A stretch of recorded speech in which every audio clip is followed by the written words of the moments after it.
Hi, how you doing? I want to talk about the situation I had with the police a few times in my recent past that resulted in me getting held at gunpoint by the police for mistaken identity. 2 times resulted in being held at gunpoint. 1 time could have been resulted in being held potentially at gunpoint.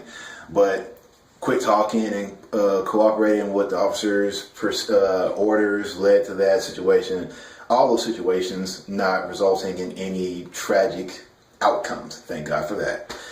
But let me start this off. Let me go back to the first instance I can remember clearly. I think it was around either before or after I graduated high school. What happened was I was exercising around South Beach, and what I used to do is used to run around the marina.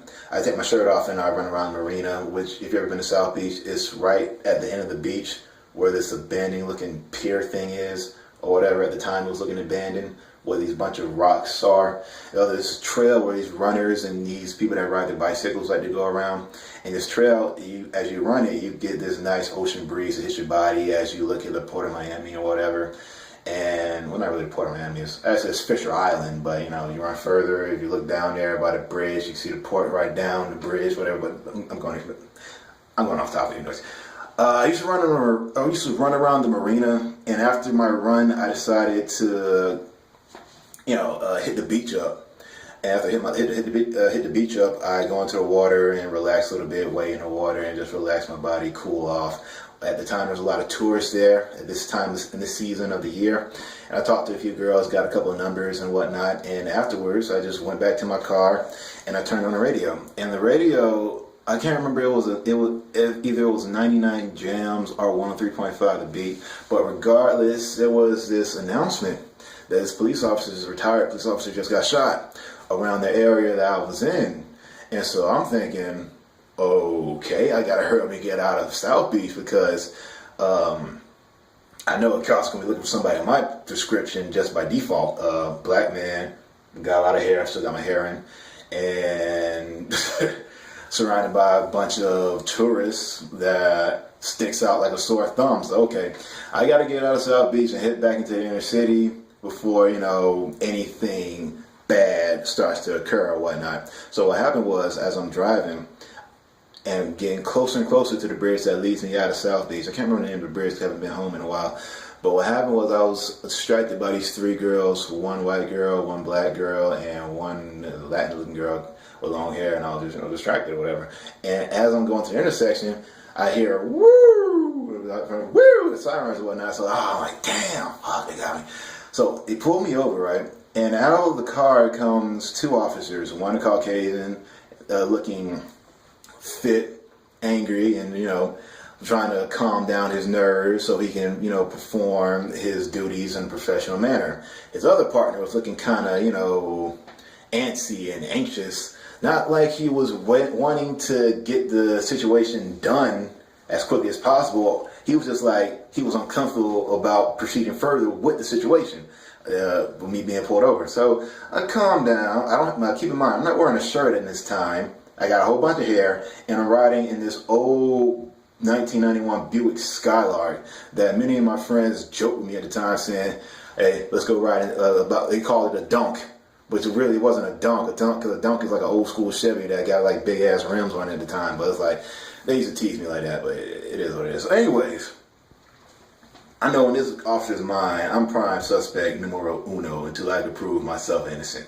So, he comes to my car looking all, upset but still reserved, trying to control himself as he gets the evidence that he needs. And his other officer, his partner, which was looking kind of nervous. I think he was Cuban, or at least Afro-Cuban or something like that, but he was more sympathetic towards me. So I guess they was playing the good cop, bad cop. So on the passenger side window is a good cop, and on the driver's side window is a bad cop. I don't know, but it was kind of funny. So I'm just trying to, remain calm and proceed with officers' inquiries and whatnot. So what happened was, officer saying, like, okay, what are you doing in South Beach or whatnot? Like, oh, officer, I'm just, exercising. I'm coming off a back injury because I was injured during the season with my back. And so I decided, to get back in shape. My back was feeling better and run around the beach and to go for a swim in the ocean and whatnot. I told him what school I was from and how we came close to winning state that year, but unfortunately we didn't make it after we got knocked out during the playoffs and whatnot. And so after the officers hearing my story, you can see like these medals, participation medals dangling from my rearview mirror. You know, he starts to calm down a bit, but his other partner was looking more anxious, like he didn't know what to expect next. And so his officer said, okay, after he heard my story, okay, let me see your driver's license and registration. So I slowly went for my glove compartment, pulled out my registration, handed it to the officer. I said, officer, I'm going in my, reaching my ass to get it out of my wallet. So I got in my wallet, got my driver's license, handed it to the officer. So okay, you stay right there, I'll be right back. Now remember, he's still a little angry because one of his retired officers just got shot and died. So, you know, I can sympathize with that. I can understand, you know, you just want to find this guy, but, you know, unfortunately, I was the prime suspect for a mistaken identity, but it is what it is. So he's processed some information of Caucasian officer, and his other partner by the passenger side, you know, we're having a conversation, we're shooting a breeze, and, you know, we're just having a casual conversation, while he starts to, you know, lighten up, whatever, but he asked me the question during the middle of a conversation, so you got any weapons or any car or anything that might be incriminating? I said, officer, I don't have any drawers or any of that, but I do have a belly song in my glove compartment. I opened up and showed him, and if you don't know what a belly song is, it's just a butterfly knife, so that I got from the Opelika flea market at the time. So I showed him to it, told him where I got it from. He said, okay, just put it back in and close the glove compartment because we're just trying to get you out of here or whatever and make sure, you know, nothing bad happens. So, you know, thank you, good cop. So officer finally comes back, hands me back my license and registration and said, okay, you're cool. Your story checks out. So what I want you to do is I want you to get out of South Beach as fast as you can and just, you know, stay in the city for a while. They were looking for somebody. One of our officers just got killed. He told me the story. I said, yes, officer, I heard on the news. That's why I was trying to get up out of here and as quickly as I can. But I also asked the officer, but what made you want to pull me over? I was being a smart ass, but I'm sorry, I can't help it. What made you want to pull me over? He's like, your tail light was out. He replied to me with a hard smile on his face as he picked up me being a smart ass and whatnot. And so I said, okay, thank you, officer. And I just quickly jetted out of South Beach and went back to the inner city of Miami as quickly as I possibly could. And then I told my brother the story. And so, of course, I went and checked my tail lights, and my tail lights were just fine. So, thank God that situation ended well on my part. But, you know, in a lot of cases, people might say the wrong thing or act the wrong way, and boom, they're just dead. So, thank God it didn't happen to me. Next one occurred 1 year after college, same time around summer. I think this is when LeBron just signed a deal to come to the Miami Heat or something like that. So what happened was I wanted to wash my hair, but I was out of shampoo at my grandma's house. So what I did was I went to this beauty supply store on 27th Avenue and 135th, across the street from this place that makes the best mango chicken I ever had in my life. I never had mango chicken before, but I just was addicted to that mango chicken called Caribbean Cafe. So I remember that specifically because I like the restaurant. I've been there years. Got to go back next week. That's besides the point. Anyways, I went to this beauty supply store, and at the beauty supply store, it's in a plaza that can get really, really crowded because there's a lot going on in this plaza. So what I decided to do to avoid traffic was go around the back of the plaza and cut through the back alley of the plaza, and then from there I'll go to the front and just park inside of one of the parking spaces or whatnot. But as I'm doing this, I park my car. Now keep in mind, I'm dressed in a pair of basketball shorts, some slides, and a wife beater, which is just a t-shirt with no sleeves. Now, I'm kind of dressed similar to the first time I was when I got pulled over in South Beach, but when I was in South Beach, I wasn't wearing a shirt, but this time I'm wearing a wife beater because I'm going to the establishment, you know, no shirts, no shoes, how the policy applies. So as I'm leaving my car, this minivan with all blacked out windows pulls up right in front of me. Okay, I'm thinking, okay, I'm just waving this guy on so he can go ahead and go, so I won't have to, you know, be in his way and he has to wait for me to go in front of him and go to the store. So I'm waving on, but he's not moving. And so I'm like, okay, this is kind of weird. But I'm just waving you on. Why don't you just want to go? And then wasn't just a few seconds later, these 4 police officers in SWAT gear come out the car, but they didn't have their badges on, so I didn't know who the hell these guys were. So they come out the car and they just hold me at gunpoint. They cut the MP5s look like. I played like Call of Duty, so I know what an MP5 looked like. What the call, dude? It was Medal of Honor, I think, whatever. But anyways, they pulled out their freaking MP5s, pointed at my face, cocked them, pointed at my face, and told me to get down on the ground with my hands up. Got down on the ground with my hands up.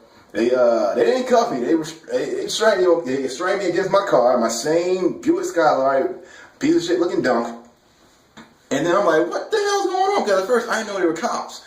Because they didn't have any badges in there. Something like, okay, maybe they got me confused with some millionaire or something like that, because, or maybe my mom got some million she ain't telling me about, and somebody's trying to freaking kidnap me or something. So I didn't know what to do.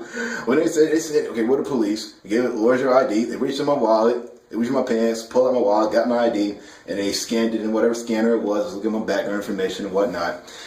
And it was so funny because, like, a minute ago, they pulled me out, they restrained me, had me at gunpoint with semi-automatic pistols, or fully automatic pistols, I should say, submachine guns. And now we start talking about how LeBron is coming to Miami, and like, we're talking sports now. A minute ago, these four guys about to blow my freaking head off, and now we're talking about LeBron in Miami. So I'm like, wow, that was freaking weird. And so yeah, okay, well, after everything calmed down, they checked out, I don't have any record or anything like that. They asked me, okay, so man, so what are you doing here? Why'd you come through the back? We had a tip that some people are going to rob this place, and they're going to come through the back alley and then go through the front door. I'm like, okay, that's really random, but I just looked at the officer shaking my head with this big ass smile on my face, like, officer, I just wanted some shampoo. What the fuck? Well, like, yeah, it was cool dudes. I wasn't really mad at them because they were just doing their jobs. I just did exactly what they said, didn't make any sudden movements, and just shot the breeze with them. I wasn't guilty of anything, so it's like, hey, I got nothing to hide, so we're just conversing back and forth. We conversed back and forth with each other, and after that situation was taken care of, they let me go. They went back into hiding. I went inside the establishment, got my shampoo, a couple of do-rags. I was gonna get my hair braided, and then I went about my business. I told my brother about it. I think I told him not to tell mom, because we told mom was gonna be all extra protective because I'm the youngest kid. And then she's gonna want me, she's gonna go in a frenzy and everything. Like, yeah, I hope you didn't tell mom. But after the second incident I had with cops, the first incident where I got held at gunpoint, not with a pistol, but with a submachine gun, cocked by 4 officers getting ready to blow me away. Thank God I came out of that situation unscathed and unharmed. Now, this final situation happened when I was here in my college town, my college city, Tallahassee. And what happened was I was living at this place called Shaker Heights. It's no longer there right now because they tore it down so they can make way for this road. But it's right next to my campus. And what happened was there was a situation where a drug deal was going down at the apartment. I want to say adjacent. It was the same complex, Shaker Heights, but my apartment complex was Shaker Heights. This third time I got encountered with the police that resulted in them pulling their gun on me for mistaken identity. Now, this third time was at this apartment complex I lived in called Shaker Heights. It's no longer there anymore because the city decided to tear the place down so they could build a road through it or something. But anyways, what happened was, now first let me tell you the layout of Shaker Heights. The layout of Shaker Heights was shaped out like an L type of pattern. So there's 2 buildings shaped in an L part. I was in so it's like bum, bum. Building 1, building 2. I'm in building 2, right? And across the street where a particular incident happened was at building 1. But before I get into the story further, let me just start off by saying before the events took place, I was cooking spaghetti at the time. I was doing laundry. Now my spaghetti was done, and I put it in the strainer, but I want to make sure I got all the moisture out. So what I used to do was I used to pour the spaghetti back in the pot, set it on a low heat, and let the heat, dissolve the water, evaporate the water, whatever the scientific term is, whatever. So anyways, as my spaghetti is, the water and spaghetti is getting dehydrated from the water. It's bad terminology, but just bear with me. I'm doing my laundry, so I go down to the laundry room right in between the 2 apartments to pick up my laundry. But as I'm doing so, I hear this commotion at this apartment going on downstairs. And apparently what happened was there was like a drug deal or something going on. And I think one of the persons that lived there was getting robbed or something like that. I'm not really sure. But what happened was one of the residents there got shot, and the drug dealers, whatever, took off, right? So they just took off in whatever car it was. I can't remember exactly what car it was, but they took off. And so, like, I didn't know it was a drug deal at the time. I know I heard a loud pop, and they took off. So I'm thinking, okay, I think it's a safe time for me to get my clothes now. So it's like, I know it's kind of callous and whatnot, but I heard a lot of gunshots growing up, so I wasn't really that scared by it. And they already fled, so it's not like they're gonna be coming back or whatever. So I went down, picked up my clothes, and then after I got my clothes, one of the other homeboys that stayed there, or buddies that stayed there at the time, was saying how like, yo man, you heard that gunshot? I was like, I heard it, but I'm staying out of it. It has nothing to do with me. So what happened was I went back inside, and my buddy just stayed up on the rail and to just look out to make sure they don't come, like whatever happens, he can get like a close eye at it or whatnot. So I went back inside and I started folding my clothes, still keeping my spaghetti on the stove because it still had a little bit of moisture to it. I want to make sure I got rid of that excess moisture. So what happened was later on, I'm standing by the door, right, and one of my roommate was standing outside. My buddy, he found out he was there, and they started talking. But then I went outside, and then he said, "Oh crap, man, the police!" So he went back inside. I said, "I don't want to talk to him." So he went back inside, and then I later on followed because I wasn't trying to talk to the police either. Make sure I stay in frame.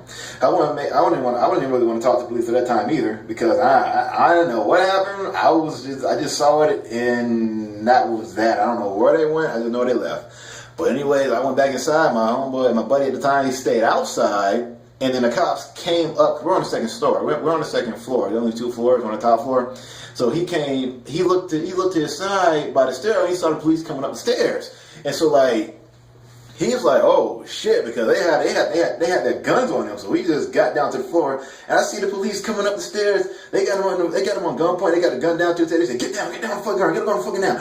And like, who's in that house with you? Who in that house with you? I'm like, I hear them. I'm like, damn, man, I gotta open the door now because they already saw me. Like, shit. And so like, I opened the door, right? And as soon as I opened the door, this big black officer, I don't know if he was holding a Beretta or a Glock, puts it at my head and said, "Get down on the fucking ground right now. Get down on the fucking ground." Now, I could tell the gun was cocked because he had his finger off the trigger guard. And usually when cops or whatever have their guns live and loaded, they keep their fingers off the trigger guard so that they don't accidentally shoot around. So I get down on my knees, and as I'm doing this, I got like this big ass smile on my face to let these officers know that I'm not a threat. I'm not gonna harm you. Just calm down. I'm getting on the ground, got my hands up, and as I'm doing this officer got his Glock up Beretta by my head. One officer has my other homeboy pinned down on the ground. This other officer's coming at me with his Glock / Beretta. I look down at the bottom floor and I see another cop with a freaking AR-15 fully automatic assault rifle pointed right at me from below. So they had me cornered. I'm like, oh shit. Oh, this is some bullshit, man. What the fuck? I just wanted to do my laundry, eat some freaking spaghetti, man. And so I'm just calmly on the ground. I said, officer. I know why you're here, but you got the wrong place. It's in that apartment with the kicked-in door over there, right across the way. Why are you over here? And it was so funny because if you was there and you saw the scene, you could tell that all the activity was going down in that apartment from across the way because the door was kicked in, and the guy that got shot, he was lying in the middle of the floor holding his stomach, lying in a pool of blood. I know he got shot specifically at the time because I'm just making sure I stay out of it. And so what happened was I told him that the situation that occurred happened in that apartment, and I later on found out that he was just like it was so messed up because he was lying in the middle of the floor in a pool of blood holding his stomach because that's where he got shot. But the officers, instead of going there, just went right to where we were, and they held me at gunpoint. I got 2 fucking guns pointed at me, a handgun and a fully automated machine assault rifle. So I'm like, oh god, y'all missed y'all mark like a motherfucker. Wow. So anyways, after the officers saw that the scene was coming from where the scene of the crime incident happened, where the kicked-in door was at the other set of apartments, apartment 1, they just took our testimonies, got our names and whatnot, and they just went on to that apartment. And it was so funny because like yo man, once again, I could have almost got shot if I would have made the wrong movements. I would have got filled with so many holes, man. Like, yo. But thank God, thank you God, that situation didn't occur the way it could occur. That would have been an unfortunate incident. But as far as the other apartment, where the situation took place and the resident got shot, I don't know what occurred. Something had to do with, I don't know, money or something like that. They got robbed or something. So when they got robbed, the people just drove off and whatnot. And that's the last I heard about that situation. As far as the guy that got shot, I knew him. I can't remember what his name was, but all I know, last time I saw him, he was being carried to the ambulance. He was holding his stomach from places where he got shot. And they just had him in an ambulance. They patched up his wound, and they drove him away. Not the last time I seen him, but like, oh man, but keep in mind, this whole time I'm just worried that, oh man, these officers keep him on the floor. My freaking spaghetti's about to freaking burn over. Like, God, please, that's some food I got left until I get some money to go grocery shopping. But I know it's a bit selfish, but at the time I was really, really hungry, and I did not want anything to do with a situation that occurred downstairs. But those are the 3 times, or the 2 times that I got held by the officers at gunpoint for mistaken identities, and that one time where it could have got really, really serious if I didn't follow the officers' procedures and gave my testimony. And thank God they weren't crooked cops; they were just cops doing their duties and whatnot. And thank God I came out, unscathed and unharmed and alive in that situation. So I just wanted to share that. I don't really know what the point of that was. I just wanted to share my situations with the police and how I avoided, thank God, those situations that could have, strewed to a more unpleasing outcome. But that's all I wanted to say about that, and thank you for taking the time to look at this video and listen to it. I hope you were somewhat entertained by these stories. I didn't get in full details as I could have gone, or I wanted to get, because I wanted to leave out certain situations. I wanted to make sure, I can't really remember any officers' names. I want to make sure they weren't mentioned or anything like that. But yeah, that was a crazy afternoon. And then the funny thing about that, I'm not driving the same Buick Skylark. But the funny thing about that, after that incident took place, I looked outside when they taped up the whole apartment complex of the crime scene. Guess where the cops decided to hold their meetings and discuss what they were going to do after everything was said and done. And they took their dispositions and tried to talk to the neighbors to form their accounts of what happened and whatnot. They all decided to congregate at my car. And they were all resting at the trunk of my car, going over the dispositions and like, what the fuck this? I don't know if my cars are cursed, but if cops are somehow drawn to my cars, even when it's a situation that has nothing to do with my car. But I just have a very, very interesting life, and I thank God for it. It's never really a dull moment, and I thank you all for listening to my video and hearing my testimonies, and I hope in the future you could pick up from the theme from my situations, like just don't do anything rash, be smart, and just follow their procedures as long as they're abiding by the laws and not doing anything shady like some crooked cops. But if you know you're dealing with a good cop, don't push their buttons, follow protocol, and you will most likely be either let off with a warning or something like that, hopefully. So y'all take care and have a nice day.